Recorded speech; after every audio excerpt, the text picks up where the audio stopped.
ആഗ്രഹിച്ചു. അദ്ദേഹം ആഗ്രഹിക്കുന്നത് പോലെ കാറ്റിനെ നിയന്ത്രിക്കാനുള്ള കഴിവ് അള്ളാഹു അദ്ദേഹത്തിന് നൽകി. അദ്ദേഹത്തിന് പക്ഷികളുടെയും മൃഗങ്ങളുടെയും ഭാഷ മനസ്സിലാക്കാനും അവരുമായി സംസാരിക്കാനും കഴിയുമായിരുന്നു. ഒരിക്കൽ പ്രവാചകനും തന്റെ സൈന്യവും അസ്കലോണിലേക്ക് പോകുന്നതിനായി താഴ്വരയിലൂടെ സഞ്ചരിക്കുകയായിരുന്നു.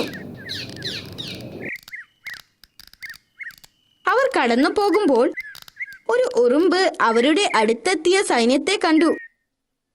അപ്പോൾ ആ ഉറുമ്പ് മറ്റു ഉറുമ്പുകളോട് ഉച്ചത്തിൽ വിളിച്ചു പറഞ്ഞു, നിങ്ങൾ വീടുകളിലേക്ക് ഓടിപ്പോവുക, അല്ലെങ്കിൽ സുലൈമാൻ നബിയും സൈന്യവും നമ്മളെ ചവിട്ടി മെതിക്കും. ഇത് കേട്ടപ്പോൾ പ്രവാചകന് വളരെ സന്തോഷമായി. ഞാനൊരു പ്രവാചകനാണെന്ന് ഈ ചെറിയ ഉറുമ്പിന് പോലും അറിയാം. അദ്ദേഹം ആലോചിച്ചു. അപ്പോൾ ഉറുമ്പുകളുടെ ജീവൻ രക്ഷിച്ചതിന് അദ്ദേഹം അള്ളാഹുവിനോട് നന്ദി പറഞ്ഞു. ഒരിക്കൽ സുലൈമാൻ നബി അലൈഹിസ്സലാം എല്ലാ പക്ഷികളെയും മൃഗങ്ങളെയും വിളിച്ചുകൂട്ടി. ഒരു പക്ഷി ഒഴികെ മറ്റെല്ലാ പക്ഷികളും മൃഗങ്ങളും അവിടെ ഹാജരായി. ഹുദ്ഹുദ് എന്ന പക്ഷിയായിരുന്നു അത്. തക്കതായ കാരണമില്ലാതെയാണ് ആ പക്ഷി പ്രവാചകൻ വിളിച്ചിട്ട് വരാതിരുന്നത് എങ്കിൽ ശിക്ഷ നൽകാൻ പ്രവാചകൻ തീരുമാനിച്ചു. കുറെ കഴിഞ്ഞപ്പോൾ ആ പക്ഷി കൊട്ടാരത്തിലേക്ക് പറന്നു വന്നു. എന്നിട്ട് വൈകി വരാനുണ്ടായ കാരണം സുലൈമാൻ നബിയോട് പറഞ്ഞു. അങ്ങക്ക് അറിയാത്ത ചില കാര്യങ്ങൾ ഞാൻ കണ്ടെത്തിയിട്ടുണ്ട്. ഞാൻ സഭയിൽ നിന്നും പ്രധാനപ്പെട്ട വാർത്തയുമായാണ് വരുന്നത്, പക്ഷി പറഞ്ഞു. പക്ഷിയുടെ വാക്കുകൾ പ്രവാചകന്റെ ദേഷ്യം കുറയ്ക്കുകയും അത് അദ്ദേഹത്തെ കൗതുകപ്പെടുത്തുകയും ചെയ്തു. പക്ഷി തുടർന്നു. സഭ ഭരിക്കുന്നത് ബൽക്കീസ് എന്ന് വിളിക്കപ്പെടുന്ന ഒരു രാജ്ഞിയാണ്. അവർക്ക് ധാരാളം സമ്പത്തുണ്ട്. മഹത്തായ ഒരു സിംഹാസനവുമുണ്ട്. പക്ഷേ അവരെയും അവരുടെ ജനങ്ങളെയും മുഴുവനായി ഭരിക്കുന്നത് ശൈത്താനാണ്. കാരണം ഈ സമ്പത്തൊക്കെ ഉണ്ടായിട്ടും അവർ അള്ളാഹുവിന് പകരം സൂര്യനെ ആരാധിക്കുന്നു. ആ പക്ഷി പറഞ്ഞത് സത്യമാണോ എന്ന് പരീക്ഷിക്കുവാൻ പ്രവാചകൻ ആഗ്രഹിച്ചു. അതിനാൽ അദ്ദേഹം രാജ്ഞിക്ക് ഒരു കത്തയച്ചു. ആ പക്ഷി ബൽക്കീസിന്റെ സാമ്രാജ്യത്തിലേക്ക് പറന്നു. രാജ്ഞിയുടെ മുൻപിൽ ആ എഴുത്തിട്ടിട്ട് ആ പക്ഷി പറന്നുപോയി. ആശ്ചര്യത്തോടെ രാജ്ഞി ആ കത്ത് തുറന്നു നോക്കി. പ്രവാചകന്റെ ആശംസകൾ അവർ വായിച്ചു. കൂടാതെ സർവശക്തനും കരുണാമയനുമായ അള്ളാഹുവിനെ ആരാധിക്കുവാൻ പ്രവാചകൻ അതിൽ അവരോട് ആവശ്യപ്പെട്ടിരുന്നു. രാജ്ഞി വളരെ അസ്വസ്ഥയായിരുന്നു. അതിനാൽ അവർ പെട്ടെന്ന് തന്റെ ഉപദേശകരെ വിളിച്ചുകൂട്ടി. അവരും ആ എഴുത്തു വായിച്ചു. പ്രവാചകൻ അവരെ ഭീഷണിപ്പെടുത്തിയതായി അവർക്ക് തോന്നി. പ്രവാചകനുമായി ഒരു യുദ്ധത്തിന് പകരം സമാധാനപരമായ ഒരു നീക്കമാണ് നല്ലത് എന്ന് രാജ്ഞിക്ക് തോന്നി. അതിനൊരു മാർഗം അവർ കണ്ടെത്തി. വിലപിടിച്ച സമ്മാനങ്ങളുമായി അവരുടെ ദൂതന്മാരെ പ്രവാചകന്റെ കൊട്ടാരത്തിലേക്ക് അയച്ചു. എന്നിട്ട് പ്രവാചകന്റെ സൈന്യത്തെക്കുറിച്ചും രാജ്യത്തെക്കുറിച്ചും മനസ്സിലാക്കാൻ അവർ ദൂതന്മാരെ ഏൽപ്പിച്ചു.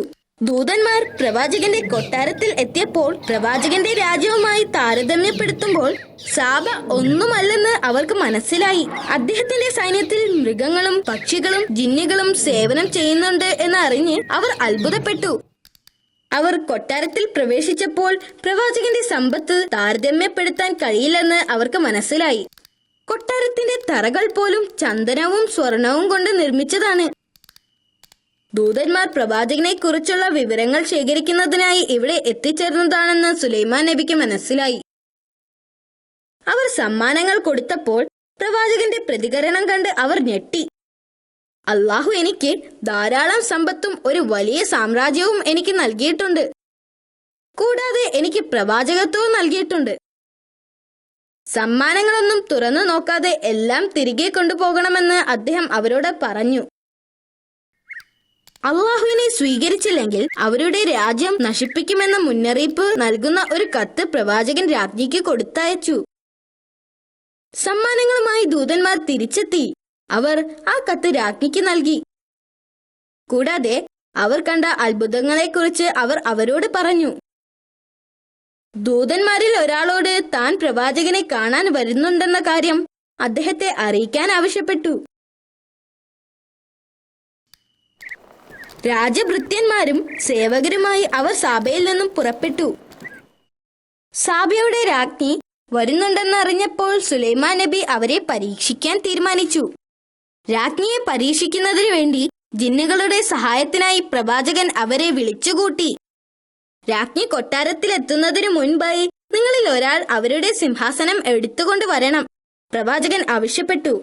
അങ്ങ് ഇരുന്നെഴുന്നേൽക്കുന്നതിനു മുൻപ് തന്നെ ഞാൻ അതിവിടെ എത്തിക്കും, ഒരു ജിന്ന് പറഞ്ഞു. പ്രവാചകൻ മറുപടി പറഞ്ഞില്ല, കാരണം പ്രവാചകന് അതിനേക്കാൾ വേഗത്തിൽ അതിവിടെ എത്തിക്കണമായിരുന്നു. അങ്ങ് കണ്ണടച്ച് തുറക്കുന്നതിനു മുൻപായി ഞാനത് ഇവിടെ എത്തിക്കാം, മറ്റൊരു ജിന്ന് പറഞ്ഞു. എത്രയും പെട്ടെന്ന് അതിവിടെ എത്തിക്കാൻ വേണ്ടി ജിന്നുകൾ മത്സരമായിരുന്നു. പെട്ടെന്ന് തന്നെ സിംഹാസനം പ്രവാചകന്റെ മുന്നിലെത്തി. 2000 മൈൽ അകലെയുള്ള യമനിൽ നിന്നും ബൽക്കീസിന്റെ സിംഹാസനം ഒരു നിമിഷം കൊണ്ട് പ്രവാചകന്റെ മുമ്പിലെത്തിച്ചു. ബൽക്കീസ് കൊട്ടാരത്തിലെത്തിയപ്പോൾ ആഘോഷവും ചടങ്ങുമായി അവരെ സ്വാഗതം ചെയ്തു. അപ്പോൾ പ്രവാചകൻ സിംഹാസനത്തിലേക്ക് ചൂണ്ടിക്കൊണ്ട് പറഞ്ഞു, അത് നിങ്ങളുടേതാണ്. ബൽക്കീസ് ആശയക്കുഴപ്പത്തിലായി. വീണ്ടും സിംഹാസനത്തെ നോക്കി. അവർ ബുദ്ധിമതിയും സമർത്ഥയുമാണെന്ന് അദ്ദേഹത്തിന് മനസ്സിലായി. വളരെ അധികം ആശയക്കുഴപ്പത്തിന് ശേഷം അവർ പറഞ്ഞു, ഇതെന്റെ സിംഹാസനത്തെ പോലെയുണ്ട്. പിന്നീട് അവളെ കൊട്ടാരത്തിനകത്തേക്ക് സ്വാഗതം ചെയ്തു. അതിനകത്ത് തറകളിൽ മനോഹരമായ ഗ്ലാസുകൾ പതിച്ചിരുന്നു. രാജ്ഞി ഗ്ലാസിലേക്ക് ചവിട്ടുമ്പോൾ അത് വെള്ളമാണെന്ന് കരുതി നനയാതിരിക്കാൻ അവർ തന്റെ വസ്ത്രം ചെറുതായിട്ട് പൊക്കി. ഇത് യഥാർത്ഥത്തിൽ ഗ്ലാസ് ആണെന്നും വെള്ളമല്ലെന്നും പ്രവാചകൻ അവരോട് പറഞ്ഞു. ബൽക്കീസ് അത്ഭുതപ്പെട്ടു. അത്തരം കാര്യങ്ങൾ അവർ മുമ്പ് കണ്ടിട്ടില്ല. അദ്ദേഹം ഒരു നല്ല ഭരണാധികാരി മാത്രമല്ല, ദൈവദൂതനും കൂടിയാണെന്ന് അവർ തിരിച്ചറിഞ്ഞു. തങ്ങൾ ആരാധിക്കുന്ന സൂര്യൻ ഒന്നുമല്ലെന്നും അത് അള്ളാഹുവിന്റെ ഒരു സൃഷ്ടി മാത്രമാണെന്നും അവർ തിരിച്ചറിഞ്ഞു. അവർക്ക് കുറ്റബോധം തോന്നുകയും സൂര്യനെ ആരാധിക്കുന്നത് നിർത്തുകയും അതുപോലെ ചെയ്യാൻ തന്റെ ജനങ്ങളോട് ആവശ്യപ്പെടുകയും ചെയ്തു. സുലൈമാൻ നബി അലൈഹിസ്സലാം വലിയ മഹത്വത്തോടെ ജീവിച്ചു. എല്ലാ ജീവികളും അദ്ദേഹത്തെ അനുസരിക്കുകയും ചെയ്തു.